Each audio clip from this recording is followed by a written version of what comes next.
श्री सद्गुरु महाराज की जय। महर्षि मेही के दिनचर्या उपदेश से गुरु महाराज का प्रवचन। सती मोह की कथा।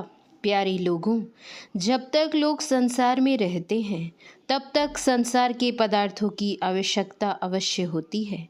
संसार का पार कहाँ है? यह भी मालूम है कि संसार का पार वहाँ है जहाँ अपरंपार परमात्मा है। परमात्मा के पार में भी कुछ है। यह जो कहे वह पागल है। श्री राम जी जंगल में सीता जी के वियोग में दुखी थे। शिव जी ने अलग से ही उन्हें प्रणाम किया, जान पहचान नहीं की। इस पर सती जी ने पूछा कि ये कौन है? उन्होंने कहा कि ये परमात्मा है।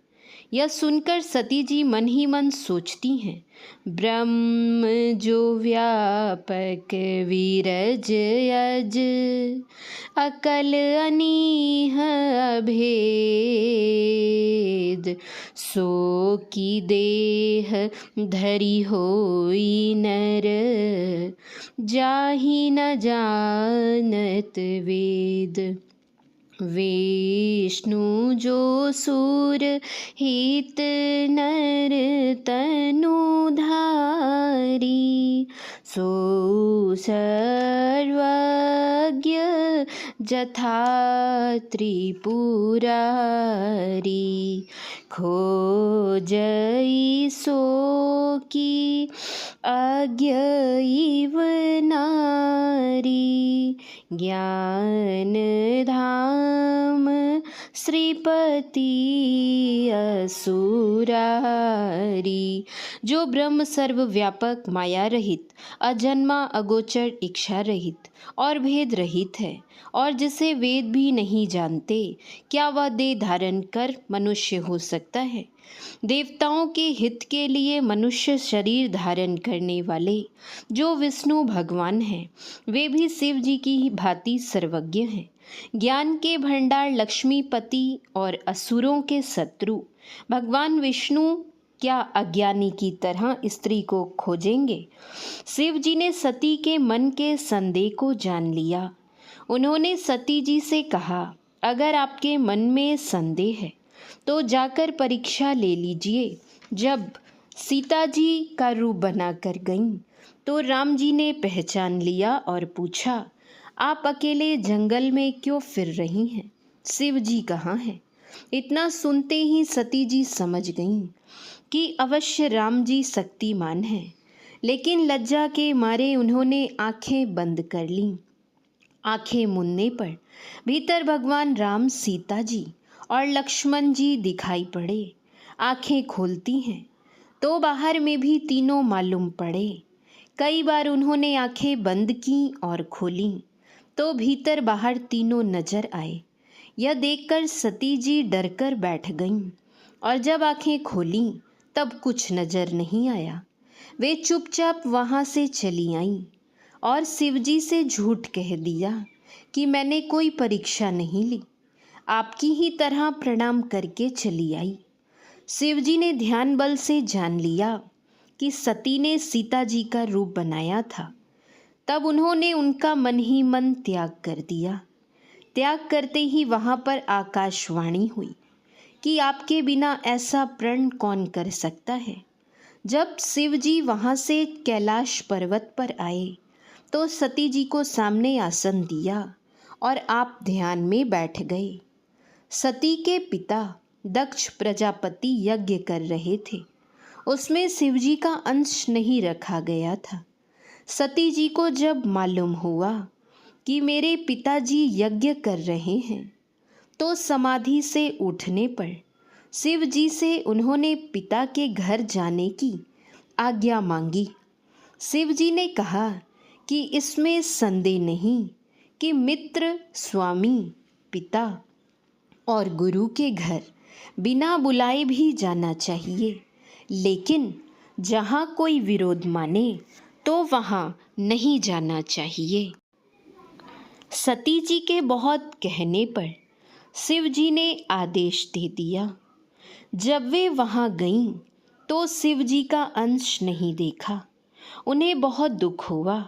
दुख के कारण सती जी ने अपना शरीर यज्ञशाला में छोड़ दिया। शिव जी को जब सती का सब हाल मालूम हुआ तो अपने गणों को भेजकर यज्ञ विध्वंस करा दिया। सती ही दूसरे जन्म में पार्वती हुई। जो पति की बात नहीं मानती है उसको सती की ही तरह कष्ट होता है। जो बड़ों का सम्मान करता है वह देवलोक को प्राप्त होता है। सब तो माया ही माया है। धूप माया है, छाया माया है, झूठ माया है, सच माया है। अन्न पानी को छोड़ो तो काम नहीं चलेगा। इस वास्ते माया से तब तक काम लो जब तक कि निर्वाण को ना प्राप्त कर लो। माया को माया से ठंडा करो, माया को माया से तृप्त करो।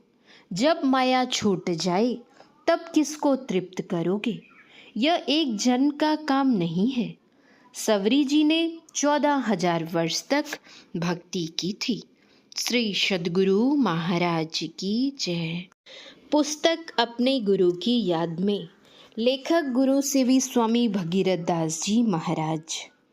मेरे श्राद्ध में खर्च कर देंगे। स्वर्गीय सम्माननीय बाबू लक्ष्मी नारायण रामोका जी 7 भाई थे। अभी 5 भाई मौजूद हैं। ये सुल्तानगंज के निवासी हैं। इन लोगों के लिए पूज्य गुरुदेव कभी कभी कहा करते थे, इन लोगों को भदवा नहीं लगेगा, इसलिए कि ये लोग 7 भाई हैं। पूज्य गुरुदेव के लिए ये लोग पूर्ण समर्पित भावना वाले हैं। पूज्य गुरुदेव भी इन लोगों को बहुत मानते थे। एक दिन पूज्य गुरुदेव ने मौज में आकर प्रणामी के कुछ रुपए अपने शिष्य स्वर्गीय बाबू लक्ष्मी नारायण रामोका जी को धरोहर के रूप में दिए। जब पूज्य गुरुदेव अस्वस्थ होने लगे तो रामोका जी को चिंता होने लगी कि पूज्य गुरुदेव रुपए की मांग नहीं कर रहे हैं और जैसी लीला चल रही है ये रुपए की मांग भी नहीं करेंगे। अगर ये अचानक अपना शरीर छोड़ देंगे तो ये रुपए मेरे पास रहकर क्या होंगे? शरीर छोड़ने के बाद फिर ये रुपए किसको देंगे? आदि बातों की चिंता होने लगी। उस समय ये अधिक समय आश्रम में रहकर ही व्यतीत करते थे। कभी कभी सुल्तानगंज जाते थे। ये कई दिन आकर हमसे बोले कि आप गुरु महाराज जी से पूछकर हमको कहिए कि मेरे पास जो रुपए हैं उसका क्या करें। कोई बात मौका देखकर पूछनी पड़ती थी, नहीं तो कड़ी फटकार भी सुननी पड़ती थी। पूज्य गुरुदेव की ऐसी लीला चल रही थी कि पूछने का मौका ही नहीं लग रहा था। दूसरी बात यह भी थी कि सेवा की व्यस्तता के कारण पूछने की याद ही नहीं रहती थी। वे एक दिन खासकर इसी काम के लिए गुरुदेव निवास में आए। उस समय पूज्य गुरुदेव अपने कमरे में अपने शयन करने के आसन पर लेटे हुए थे। मैं इनके समीप बैठा हुआ था। जैसे ही रामोका जी गुरुदेव के निवास के बरामदे पर दरवाजे के सामने आए, वैसे ही पूज्य गुरुदेव ने लेटे लेटे ही कुछ ऊंचे स्वरों में बोलकर आदेश दिया, सुल्तानगंज के फर्स्ट रामोका के पास जो मेरा रुपए हैं वे रुपए मेरे श्राद्ध में खर्च कर देंगे। यह आदेश महापरिनिर्वाण के 1 माह के अंदर हुआ था। माननीय रामोका जी यह आदेश सुनकर पूज्य गुरुदेव को प्रणाम कर सुल्तानगंज चले गए।